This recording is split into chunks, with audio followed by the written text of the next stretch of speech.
Nais ni Pangulong Ferdinand R. Marcos Jr. na maging bagong pamantayan ng lahat ng ports at terminal sa bansa ang upgraded na Banago Port sa Bacolod City.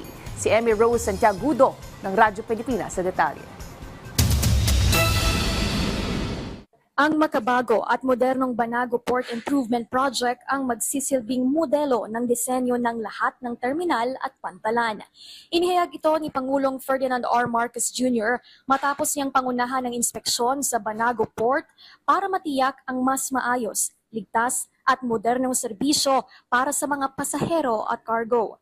And the reason it's important to have a standard design so that ang tao, ang pasahero, kahit saan sumasakay, saan bumababa, alam nila kung saan bibili ng ticket, saan mag-aantay, saan papasok, saan sila dadaan, all of that.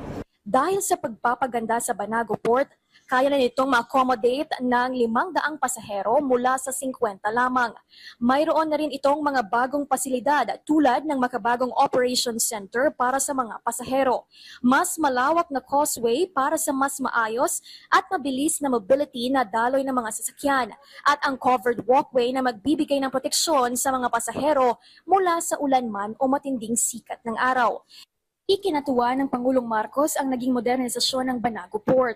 Aniya, mas malinis at well-maintained na ito kung saan mararanasan ng mga Pilipino ang mas komportableng biyahe at transportasyon. That's what we have done here. This is now going to be the standard design for our terminals, for our ports around the country. Malaki ang papel ng Banago Port sa transportasyon, roll-on, roll-off o ro-ro services at ng shipment ng mga produkto tulad ng asukal, bigas at mais na sumusuporta sa kabuhayan ng mga lokal na producer.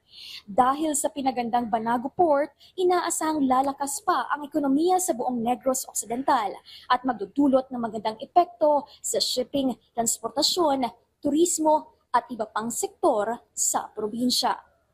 Mula sa Bacolod City para sa Integrated State Media, Emmy Rose Santiagudo ng Radyo Pilipinas, Radyo Publiko.